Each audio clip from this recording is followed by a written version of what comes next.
Hello student, Mukesh classes के online platform पर आपका स्वागत है। मैं पवन शर्मा। आज हम हिंदी के विषय के अंतर्गत जो टॉपिक लेकर आए हैं आपके सामने वो है समास। इससे पिछले वीडियो के अंतर्गत हम तत्पुरुष समास का अध्ययन कर चुके थे, यानी समास हमारे टॉपिक चल रहा है और उसमें से दो समास का हम अध्ययन कर चुके हैं। पहला हमने पढ़ा था अव्ययी भाव और दूसरा पढ़ा था तत्पुरुष समास। आज जो हम बात करने वाले हैं वो समास है नंबर 3, कर्मधारय समास। नंबर 3 पर जो समास है वो है कर्मधारय समास। अभी कर्मधारय समास क्या होता है तो यहाँ पर समझना, समास में दो शब्दों का मेल होता है। समास में कितने शब्दों का मेल होता है? दो शब्दों का मेल होता है। एक होता है विद्यार्थियों पूर्व पद, एक क्या होता है पूर्व पद, दूसरा क्या होता है उत्तर पद। एक तो होता है पूर्व पद और एक क्या होता है उत्तर पद। समास में दो शब्द मिलते हैं, जो शब्द पहले आता है वो कहलाता है पूर्व पद, जो बाद में आता है वो कहलाता है उत्तर पद। तो कर्मधारय समास में ऐसा कहा जाता है कि जिस समास में पूर्व पद तो विशेषण हो और एक पद विशेष्य हो। एक पद तो विशेषण हो और एक पद क्या हो विशेष्य हो, या फिर एक पद उपमान हो और दूसरा पद उपमेय हो। एक पद तो उपमान हो और दूसरा पद क्या हो उपमेय हो, उसे हम कौन सा समास कहेंगे? कर्मधारय समास कहेंगे। जिस समास में दोनों शब्दों में आपस में कैसा संबंध होता है? या तो विशेषण विशेष्य का संबंध होता है या फिर उपमान उपमेय का संबंध जहां पर पाया जाता है, उस समास का नाम क्या है? कर्मधारय समास है। अब कर्मधारय समास जब हम पढ़ेंगे तो उससे पहले इन चारों शब्दों के बारे में आपको जानकारी होनी चाहिए कि विशेषण क्या होता है, विशेष्य क्या होता है, ये उपमान क्या है और उपमेय क्या है। तो सबसे पहले जो हम बात करने वाले हैं वो है विशेषण की। तो सबसे पहले हम बात करेंगे विशेषण की। ये विशेषण क्या है? तो विशेषण के लिए आप सब जानते होंगे, विशेषण जो है वो है संज्ञा या सर्वनाम की विशेषता बताने वाला शब्द। जो शब्द क्या बताए? संज्ञा या सर्वनाम की विशेषता बताता है वो शब्द कहलाता है विशेषण। यानी इसकी जो डेफिनेशन है वो हम लिख लेते हैं डेफिनेशन। तो विशेषण की डेफिनेशन है संज्ञा या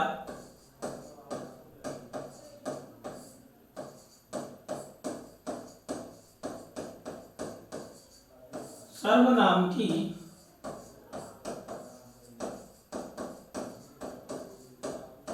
विशेषता बताने वाले, संज्ञा या सर्वनाम की विशेषता बताने वाले शब्दों को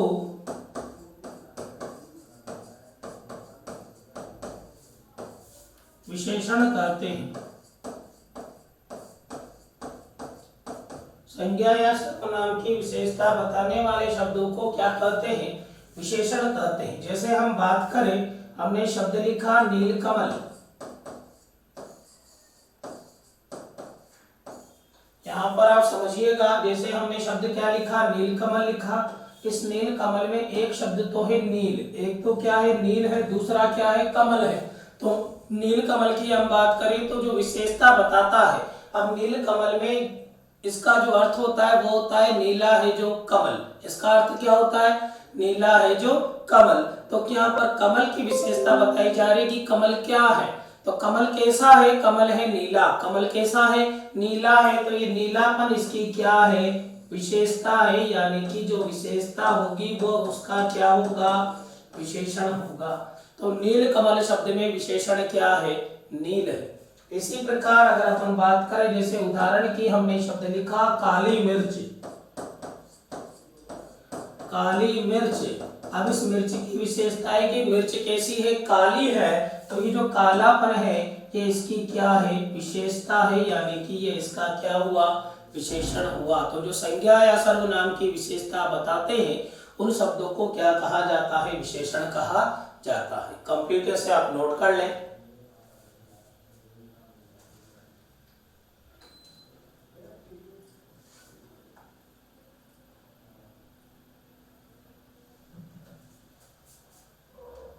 आगे हम बात करते हैं अगले शब्द की, जो है विशेष्य।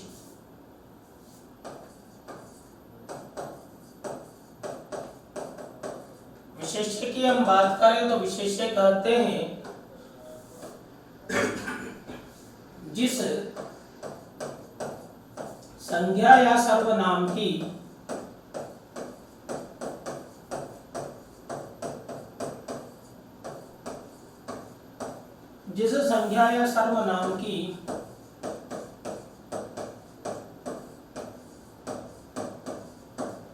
विशेषता बताई जाती है उसे विशेष्य कहते हैं।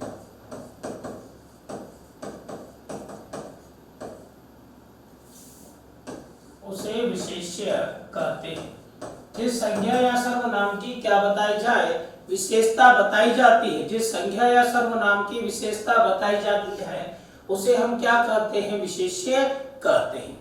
अब यहाँ पर विशेष्य की बात करें, जिसकी विशेषता बताते हैं, जैसे फॉर एग्जाम्पल हम बात करें, हमने शब्द लिखा नील कमल। अब इस नील कमल में कमल तो क्या था, विशेषण था। कमल तो क्या था, विशेषण था।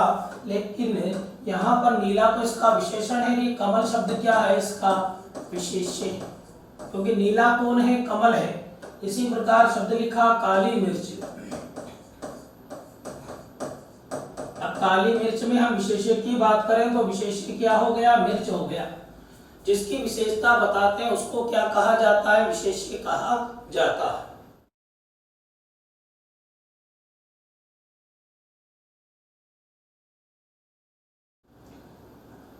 यहां पर देखते हैं अगला शब्द है हमारे सामने उपमान। उपमान उपमान के लिए कहा जाता है जिससे तुलना की जाए। उपमान की डेफिनेशन क्या है, जब दो वस्तुओं में हम तुलना करते हैं तो जिससे तुलना करते हैं उसको क्या कहते हैं, उपमान कहते हैं। जैसे दो वस्तुएं, कोई से चंद्रमुख कहा। अब चंद्रमुख में कहा तो चंद्रमा के समान मुख, तुलना किससे कर रहे हैं, चंद्रमा से कर रहे हैं, तो चंद्रमा क्या होगा, उपमान होगा। तो जिससे तुलना करें उसे उपमान कहते हैं, जिसकी करें उसको उपमेय कहते हैं। तो हम लिखेंगे इसे,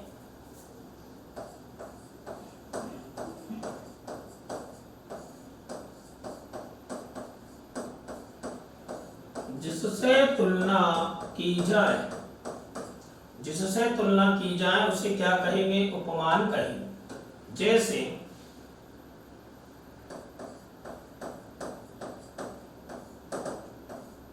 शब्द लिखा चंद्रमुख।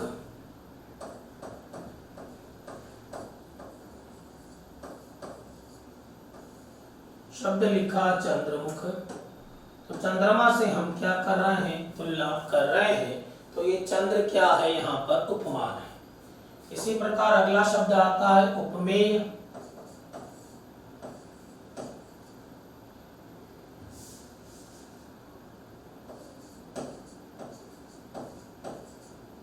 अब उपमेय किसे कहेंगे, तो उपमेय के लिए कहा जाता है जिसकी तुलना की जाए।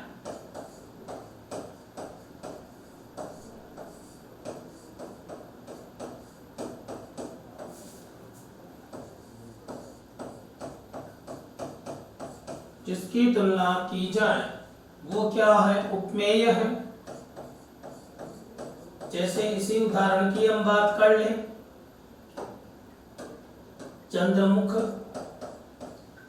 यहाँ पर जो तुलना है वो किससे की जा रही है, चंद्रमा की तुलना कर रहे हैं अपन मुख से। तो जिससे तुलना की जाए वो तो है चंद्रमा यानी उपमान, और जिसकी कर रहे हैं यानी मुख की कर रहे हैं तो ये मुख क्या हुआ, उपमेय हुआ। यहाँ पर हम देख लें, चार शब्द थे हमारे सामने, एक था विशेषण, दूसरा था विशेष्य, तीसरा है उपमान और चौथा है उपमेय। तो कर्मधारय समास में क्या होता है, इन दोनों शब्दों का यानी शब्द जो रहेंगे, दो शब्द, उनमें आपस में या तो वो एक दूसरे के विशेषण विशेष्य रहेंगे या फिर उपमान उपमेय रहेंगे। तो जहां पर दोनों शब्दों में आपस में संबंध पाया जाता है उसको हम क्या कहते हैं, कर्मधारय समास कहते हैं। इसे आप नोट कर लें। अब आगे देखते हैं इनके उदाहरणों की। इसी आधार पर जो कर्मधारय समास है वो दो प्रकार का होता है। पहला होता है विशेषण विशेष्य कर्मधारय। विशेषण विशेष्य कर्मधारय। यानी जहां दोनों पदों में कैसा संबंध होता है, विशेषण विशेष्य का संबंध होता है। एक तो विशेषण होता है, दूसरा क्या रहेगा, विशेष्य रहेगा। उदाहरण हम देखते हैं, जैसे शब्द लिखा नील कमल, इसी उदाहरण की हम बात कर लें। अब नील कमल शब्द लिखा तो इसका जो विग्रह है वो क्या बनेगा, नीला है जो कमल। विग्रह क्या बनेगा, नीला है जो कमल। विशेषता बता रहा है एक शब्द दूसरे शब्द की। नील कमल शब्द में कौन सा समास है, कर्मधारय समास। इसी प्रकार जैसे शब्द लिखा सज्जन,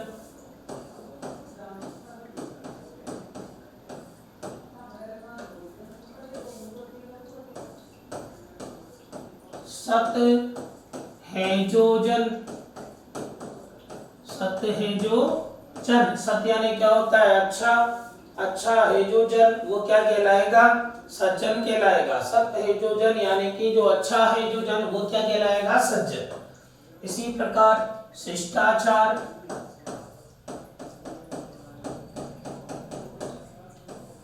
विग्रह क्या बनेगा, शिष्ट है जो आचार।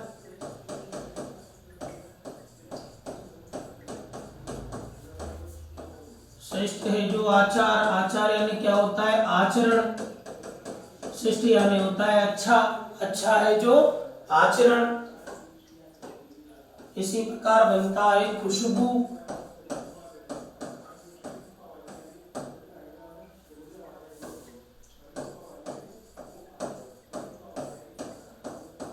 खुश है जो बू, बू यानी होता है हवा, खुश यानी होता है अच्छी। इसी प्रकार हम बात करें महाराजा, विग्रह क्या बनेगा, महान है जो राजा, महान है जो राजा। इसी प्रकार शब्द लिखा भ्रष्टाचार, जो विग्रह बनेगा वो बनेगा भ्रष्ट है जो आचार।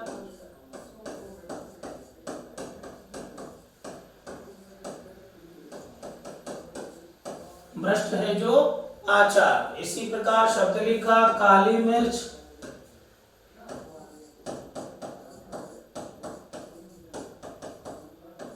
शब्द क्या बनेगा, विग्रह इसका बनेगा काली है जो मिर्च।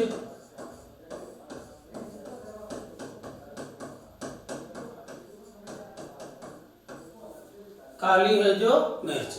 तो यहाँ पर हमने उदाहरणों में देखा, एक शब्द तो क्या है, विशेषता बता रहा है, और दूसरा शब्द वो है जिसकी हम क्या बता रहे हैं, विशेषता बता रहे हैं। जैसे नीलकमल में नीला तो इसकी क्या है, विशेषता है यानी कि विशेषण है। अब नीला कौन है, कमल है, तो ये कमल इसका क्या हो गया, विशेष्य हो गया। सज्जन में सत है जो जन यानी अच्छा है जो व्यक्ति, तो व्यक्ति की विशेषता बता रहे हैं कि व्यक्ति कैसा है, अच्छा है, तो फिर यहाँ पर विशेषता बताई जा रही है। शिष्टाचार में शिष्ट है जो आचार यानी अच्छा है जो आचरण। तो जहां पर एक पद विशेषण बता रहा है, दूसरा शब्द विशेष्य बता रहा है, तो यहाँ पर कौन सा समास हुआ, कर्मधारय समास हुआ। तो कर्मधारय समास के दो भेद है, एक होता है विशेषण विशेष्य, दूसरा होता है उपमान उपमेय। तो हम बात करते हैं उपमान उपमेय की।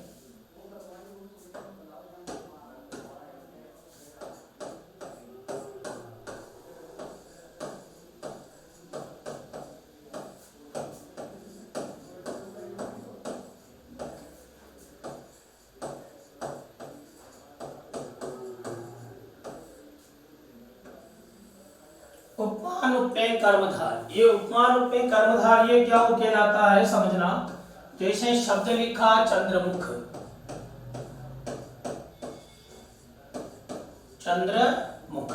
अब चंद्रमुख शब्द जो है वहां पर तुलना की जा रही है, तो विग्रह बनता है चंद्रमा के समान मुख, चंद्रमा के समान मुख। किसके समान मुख, चंद्रमा के समान मुख है। तो तुलना की जा रही है, चंद्रमा से तुलना की जा रही, चंद्रमा यहाँ पर उपमान है, मुख क्या है, उपमेय है। इसी प्रकार हम बात करें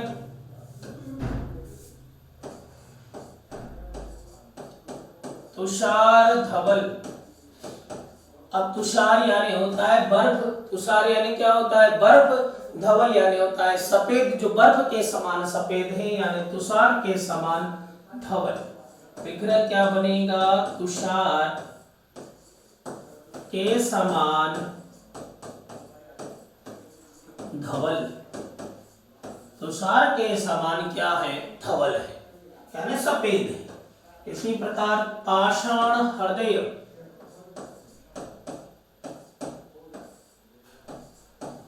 पाषाण हृदय, विग्रह क्या बनेगा, पाषाण के समान हृदय। इसी प्रकार कमल नयन, कमल नयन, विग्रह क्या बनेगा, कमल के समान नयन, कमल के समान, कमल के समान नयन, कमल के समान क्या है, नयन है। इसी प्रकार वज्र हृदय,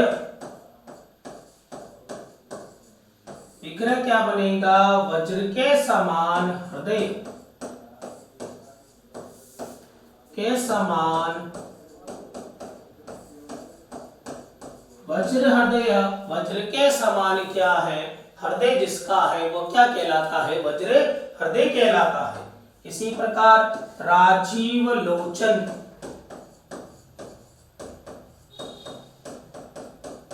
राजीव लोचन, राजीव यानी क्या होता है, कमल होता है, राजीव यानी क्या होता है, कमल। आपसे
राजीव लोचन का जो विग्रह बनेगा वो बनेगा राजीव के समान लोचन। किसके समान, राजीव के समान लोचन। आप इसको नोट कीजिए, राजीव के समान लोचन, इसे आप नोट कर लीजिए।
ठीक है विद्यार्थियों, ये था उपमान उपमेय कर्मधारय। अब हम बात करते हैं अगले समास की तरफ जो है नंबर 4 पर। नंबर 4 पर जो समास हम पढ़ने वाले हैं वो है द्विगु समास। कौन सा समास? द्विगु समास। ये द्विगु समास क्या होता है कि जिस समास में पूर्व पद, कौन सा पद? पूर्व पद क्या हो? संख्यावाची हो। पूर्व पद कैसा हो? संख्यावाची। जहां पर पूर्व पद संख्यावाची होता है और समस्त पद जो है, समस्त पद जो है वो एक समूह बोधक होगा। कैसा होगा? समूह बोधक। समस्त पद किसको कहते हैं? जो दोनों पदों से मिलकर बने। वो एक समूह का बोध कराने वाला होना चाहिए। जिस समास में पूर्व पद तो क्या होगा? संख्यावाची होगा और समस्त पद जो है वो समूह का बोध करा दे, यानी समूह बोधक हो, उसको हम कौन सा समास कहेंगे? द्विगु समास कहेंगे। यहाँ पर हम उदाहरण से बात करते हैं। जैसे शब्द लिखा चौराहा।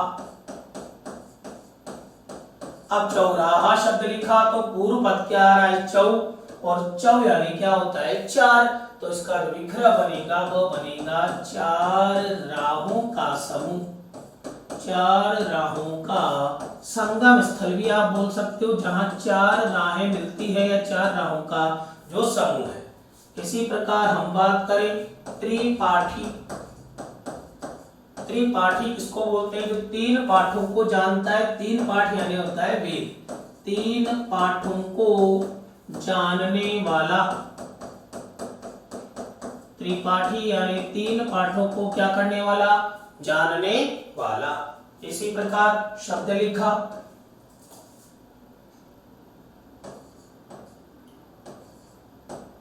षड ऋतु। षड ऋतु का मतलब होता है 6 ऋतुओं का समूह। 6 ऋतुओं का समूह। इसी प्रकार हम बात करें चतुर्वेदी। 4 वेदों को जानने वाला।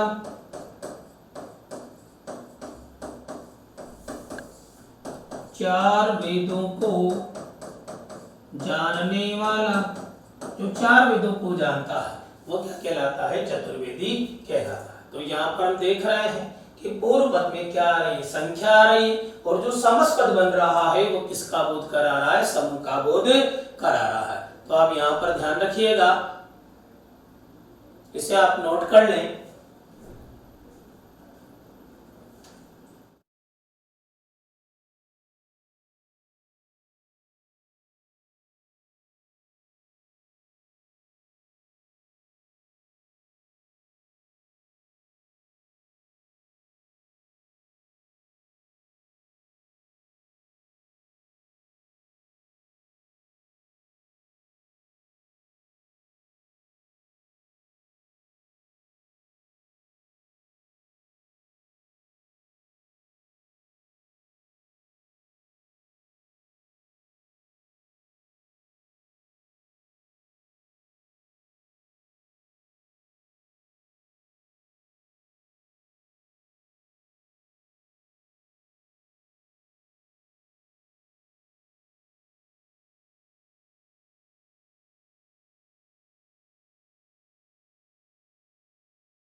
यहाँ पर आप देखिए,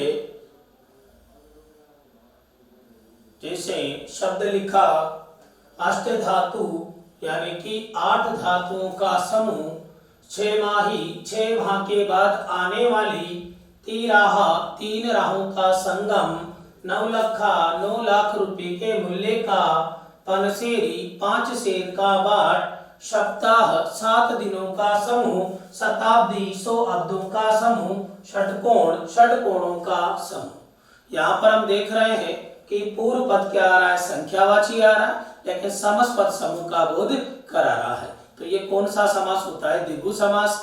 आज के लिए इतना ही। हमने आज 2 समास का अध्ययन किया है, एक कर्मधारय, दूसरा द्विगु समास। तो आज के लिए इतना ही है। वीडियो को लाइक करें और चैनल को सब्सक्राइब करना ना भूलें। धन्यवाद।